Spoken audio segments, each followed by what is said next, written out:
प्रश्न 21। भारत की निष्ठा की शपथ क्या है? आपके ऑप्शंस हैं। 1 राष्ट्रीय प्रतिज्ञा, 2 जनगण मन, 3 सत्यमेव जयते, 4 वंदे मातरम। आपका समय शुरू होता है अब। 5, 4, 3, 2, 1। आपका सही जवाब है 1 राष्ट्रीय प्रतिज्ञा। भारत की राष्ट्रीय प्रतिज्ञा भारत की निष्ठा है। सरकार के लिए कार्य कर रहे सभी व्यक्ति के लिए संविधान के समक्ष यह प्रतिज्ञा लेना अनिवार्य है। यह प्रतिज्ञा उन सभी द्वारा लिया जाना आवश्यक है जो पहली बार सरकार में काम करने की इच्छा रखते हैं। सभी भारतीय द्वारा सार्वजनिक समारोह और मुख्यतः विद्यालयों में इसे सभी के साथ दोहराया जाता है। प्रश्न 22। तिरंगा क्या है?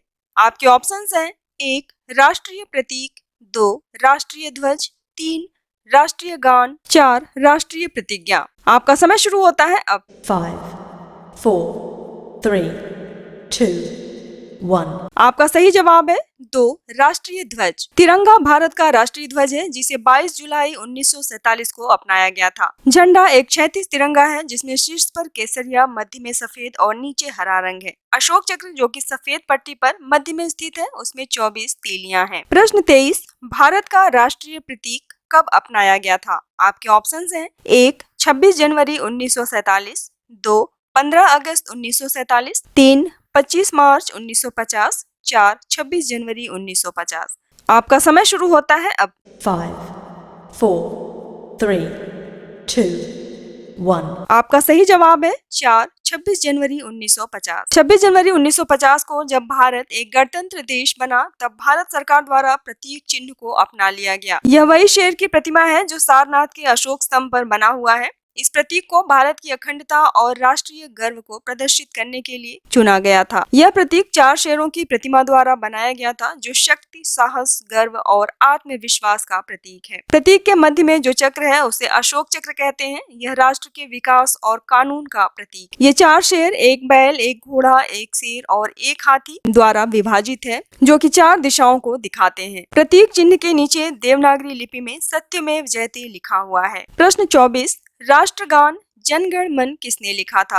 आपके ऑप्शंस हैं। 1 रविंद्रनाथ टैगोर, 2 प्रेमचंद, 3 बंकिम चंद्र चटर्जी, 4 महात्मा गांधी। आपका समय शुरू होता है अब। 5, 4, 3, 2, 1। आपका सही जवाब है 1 रविंद्रनाथ टैगोर। नोबेल पुरस्कार विजेता रविंद्रनाथ टैगोर ने भारतीय राष्ट्रगान जनगण मन लिखा था। 27 दिसंबर 1911 को पहली बार कलकत्ता में भारतीय राष्ट्रीय कांग्रेस की बैठक हुई। 1912 में पत्रिका भारती में पहली बार राष्ट्रगान को प्रकाशित किया गया था। इस गान का कई भाषाओं जैसे हिंदी, बंगाली, मराठी और तेलुगु में अनुवाद किया गया था। 24 जनवरी 1950 को संविधान सभा ने राष्ट्रगान को अपनाने की स्वीकृति दी। यह गान भगवान विश्वकर्मा की प्रार्थना है जो उनसे भारत के विकास के लिए आशीर्वाद मांगती है। प्रश्न 25। भारत का प्रतीक कहाँ से अपनाया गया था? आपके ऑप्शंस हैं। 1 lion capital of Ashok, 2 Sanchi Stupa, 3 राष्ट्रीय पशु, 4 दोनों, 1 और 2। आपका समय शुरू होता है अब। 5, 4, 3, 2, 1। आपका सही जवाब है 1 lion capital of Ashok. Bharat के प्रतीक को 26 जनवरी 1950 को अशोक द्वारा बनवाए सिंह स्तंभ से लिया गया था। इसी दिन भारत गणतंत्र बना था। यह अशोक चक्र को दर्शाता है जो 24 तीलियों के साथ भारतीय ध्वज पर अंकित है। यह अशोक द्वारा बनवाए गए सिंह स्तंभ से लिया गया था जिसे 3री सदी में प्राचीन शहर सारनाथ के प्रवेश द्वार के रूप में बनाया गया था जहां गौतम बुद्ध ने धर्म की शिक्षा दी थी। चक्र सत्य, धर्म और कानून का प्रतीक है और यह देश के विकास, न्याय और शांति को दर्शाता है। प्रश्न 26। राष्ट्रीय गीत कब अपनाया गया था? आपके ऑप्शंस हैं। 1 26 जनवरी 1950, 2 26 जनवरी 1948, 3 15 अगस्त 1950, 4 24 जनवरी 1950। आपका समय शुरू होता है अब। 5, 4, 3, 2, 1। आपका सही जवाब है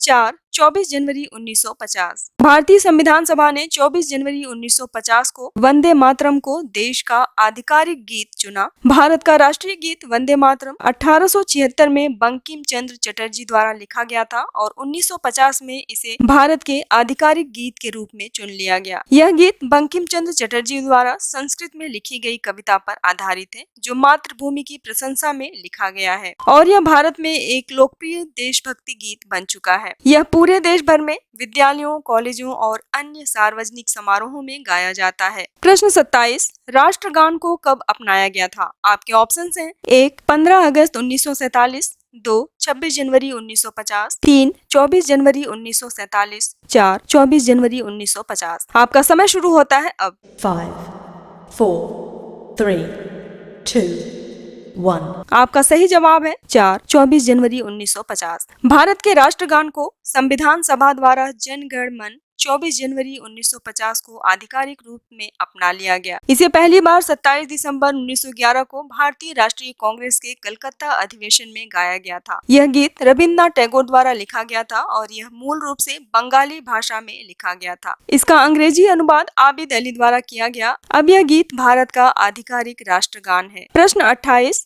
भारत का राष्ट्रीय स्मारक क्या है? आपके ऑप्शन है: 1. चार मीनार, 2. लाल किला, 3. India Gate, 4. ताजमहल। आपका समय शुरू होता है अब। 5, 4, 3, 2, 1. आपका सही जवाब है 3. India Gate. India Gate Bharat का राष्ट्रीय स्मारक है जो कि नई दिल्ली में स्थित है। यह उन भारतीय सैनिकों की याद में बनवाया गया था जो प्रथम विश्व युद्ध में अपनी सेवा देते हुए शहीद हो गए थे। यह स्मारक सर एडविन लुटियंस द्वारा डिजाइन किया गया और 1931 में यह बनकर तैयार हो गया था। यह 42 मीटर लंबा है और यह लाल बलुई पत्थर तथा ग्रेनाइट से बना हुआ है। यह नई दिल्ली में राजपथ की छोर पर स्थित है। उन 70,000 सैनिकों के सम्मान में जो प्रथम विश्व युद्ध और तृतीय आंग्ल अफगान युद्ध में शहीद हुए थे, उनके सम्मान में यह स्मारक बनवाया गया और इस स्मारक को भारतीय युद्ध स्मारक भी कहा जाता है। यह उन सैनिकों को भी श्रद्धांजलि देती है जिन्होंने दोनों विश्व युद्धों में अपनी सेवा दी थी। प्रश्न 29, राष्ट्रीय प्रतीक को कब अपनाया गया था? आपके ऑप्शंस हैं: